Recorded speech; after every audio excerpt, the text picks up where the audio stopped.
எல்லாருக்கும் வணக்கம். இன்னைக்கு நாம ஒரு ஸ்பெஷலான நகரத்தை பத்தி தான் பார்க்க போறோம். தொழிலும் கலாச்சாரமும் ஒன்னு சேர்ற ஒரு இடம்.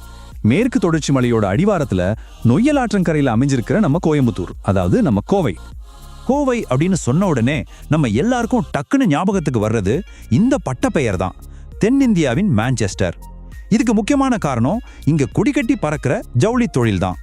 ஆனா யோசிச்சு பாத்தீங்களா, ஒரு நகரத்துக்கு எப்படி இவ்வளோ பெரிய அடையாளம் கிடைச்சது? இந்த பேருக்கு பின்னாடி ஒரு பெரிய ரொம்பவே சுவாரஸ்யமான கதை இருக்கு. வாங்க கோவையோட அந்த கதையை கொஞ்சம் ஆழமா போய் பார்க்கலாம். பகுதி 1, கோவையின் கதை. இன்னைக்கு நாம பார்க்குற இந்த மாடர்ன் சிட்டி அதோட ரொம்பவே வளமான ஒரு கடந்த காலத்து மேல தான் கட்டப்பட்டிருக்கு. அந்த பயணம் எப்படி இருந்துச்சுன்னு பாப்போமா? சங்க காலத்திலிருந்தே ஆரம்பிப்போம். அப்போ சேரர்களோட ஆட்சியில மேற்கு கடற்கரைக்கும் தமிழ்நாட்டுக்கும் நடுவுல ஒரு முக்கியமான வியாபார வழியா இந்த ஊர் இருந்திருக்கு. அதுக்கப்புறம் சோழர்கள், விஜயநகர பேரரசுன்னு பல ஆட்சியாளர்கள் கைமாறி கடைசியா 1799 பிரிட்டிஷ்காரங்க கட்டுப்பாட்டுக்கு வந்திருக்கு. அப்புறம் கொஞ்சம் கொஞ்சமா வளர்ந்து 1866 நகராட்சியா ஆகி 1981 மாநகராட்சியா தரம் உயர்ந்திருக்கு. பகுதி 2, தொழில் முனைவோரின் தலைநகரம். கோவையோட வளர்ச்சிக்கு வெறும் தொழிற்சாலைகள் மட்டும் காரணம் இல்ல, இங்க இருக்கிற மக்களோட அந்த தொழில் முனைவு மனப்பான்மை தான் ரொம்ப முக்கியம். அது எப்படி கோவையோட பொருளாதாரத்தையே மாத்தி அமைச்சதுன்னு பார்க்கலாமா? இப்ப நாம அந்த மான்செஸ்டர் கதைக்கு வருவோம். 19ஆம் நூற்றாண்டுல மும்பைல பருத்தி தொழில் கொஞ்சம் டல் அடிச்சப்போ அந்த வாய்ப்பை கோவை ரொம்ப சரியா பயன்படுத்திக்கிச்சு. ஏகப்பட்ட நூற்பாலைகளும் டெக்ஸ்டைல் கம்பெனிகளும் இங்க ஆரம்பிக்கப்பட்டு தென்னிந்தியாவின் மான்செஸ்டர்ங்கிற அந்த பட்ட பெயரையும் கோவைக்கு வாங்கி கொடுத்துச்சு. இப்போ இந்த ஸ்லைட்ல ஒரு நம்பர் இருக்கு பாருங்க, 75%. இது என்னன்னு தெரியுமா? நம்ம இந்தியாவில் ஒரு மாசத்துக்கு தயாராகிற மொத்த வெட் கிரைண்டர்கள்ல சுமார் 75% நம்ம கோவையிலிருந்து தான் வருது. இது கோவையோட உற்பத்தி திறனுக்கு ஒரு மிகப்பெரிய உதாரணம். இந்த உற்பத்தி திறனுக்கு கிடைச்ச ஒரு பெரிய அங்கீகாரம் தான் புவிசார் குறியீடு, அதாவது GI டேக். ஒரு பொருளோட தரம் அது உருவாகிற இடத்தை பொறுத்து அமையும்னு சொல்றது தான் இது. கோவைக்கு எதுல கிடைச்சிருக்குன்னா, கோயம்புத்தூர் வெட் கிரைண்டர் மற்றும் கோவை கோரா காட்டன் ஆகிய 2 தயாரிப்புகளுக்கும் இந்த கௌரவம் கிடைச்சிருக்கு.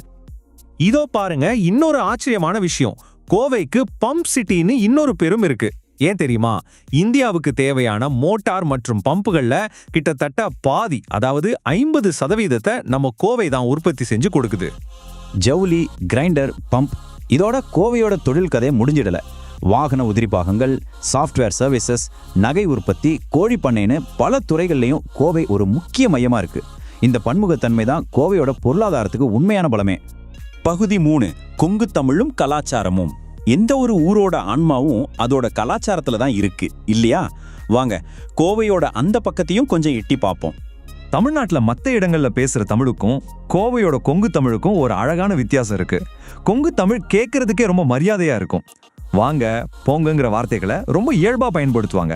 இது இந்த பகுதியோட முக்கியமான கலாச்சார அடையாளங்கள்ல ஒன்று.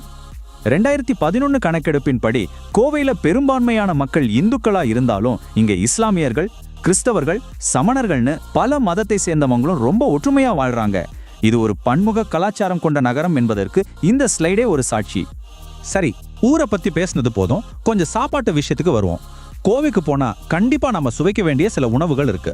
அரிசி பருப்பு சாதம், அப்புறம் தெருவோர கடைகள்ல கிடைக்கிற அந்த காரசாரமான காளான், கூடவே பணியாரம், ஆப்பம், இதெல்லாமே இங்க ரொம்ப பிரபலம். இப்போ ஒரு ஆச்சரியமான தகவல் சொல்லட்டுமா? தென்னிந்தியாவிலேயே முதல் டென்ட் சினிமா கோவையில தான் தொடங்கப்பட்டிருக்கு. சுவாமிக்கண்ணு வின்சென்ட் அப்படிங்கிறவர் ஆரம்பிச்ச இதுதான் இன்னைக்கு நாம பார்க்குற நவீன தியேட்டர்களுக்கு ஒரு முன்னோடி. அதனால தென்னிந்தியா சினிமாவின் பிறப்பிடங்கள்ல ஒண்ணுன்னு கோவையை நம்ம சொல்லலாம். பகுதி 4, இன்றைய கோவை. சரி, பழங்கதையெல்லாம் பார்த்தாச்சு. இப்ப நிகழ்காலத்துல இன்னைக்கு கோவை எப்படி ஒரு நவீன துடிப்பான பெருநகரமா இருக்குன்னு பார்ப்போம். கோவை தமிழ்நாட்டோட ஒரு முக்கியமான கல்வி மையமாகவும் இருக்கு. 7 பல்கலைக்கழகங்கள், 46க்கும் மேற்பட்ட என்ஜினியரிங் காலேஜுகள்னு ஏகப்பட்ட கல்வி நிறுவனங்கள் இங்கே இருக்கு. அதனால தான் ஒரு வருஷத்துக்கு கிட்டத்தட்ட 50,000 இன்ஜினியர்களை இந்த நகரம் உருவாக்குது. இன்னொரு ஆச்சரியமான விஷயம் என்னன்னா, கோவையே இந்தியாவின் மோட்டார் ஸ்போர்ட்ஸ் தலைநகரம்னு சொல்றாங்க. ஆமாங்க, புகழ்பெற்ற கரி மோட்டார் ஸ்பீட்வே இங்க தான் இருக்கு. அது மட்டும் இல்ல, இந்தியாவோட முதல் ஃபார்முலா 1 டிரைவர் நரேன் கார்த்திகேயனும் நம்ம கோயம்புத்தூர்காரர் தான். கோவை ஒரு முக்கியமான போக்குவரத்து மையமும் கூட. காந்திபுரம், சிங்காநல்லூர், உக்கடம்னு ஒவ்வொரு ஏரியாவுக்கும் போறதுக்கு தனித்தனி பஸ் ஸ்டாண்ட் இருக்கு. இது தமிழ்நாட்டோட மற்ற நகரங்களையும் கேரளா மாதிரி பக்கத்து மாநிலங்களையும் ரொம்ப ஈஸியா இணைக்குது. ஆக இது வரைக்கும் நாம பார்த்ததுல இருந்து என்ன தெரியுதுன்னா, கோவைங்கிறது வெறும் ஒரு தொழில் நகரம் மட்டும் இல்ல. அது கல்வி, கலாச்சாரம், அப்புறம் எதிர்கால வளர்ச்சின்னு எல்லாத்தையும் ஒண்ணா இணைச்சு ரொம்ப வெற்றிகரமா போயிட்டு இருக்கிற ஒரு பன்முகத்தன்மை கொண்ட நகரம். கடைசியா ஒரு கேள்வி.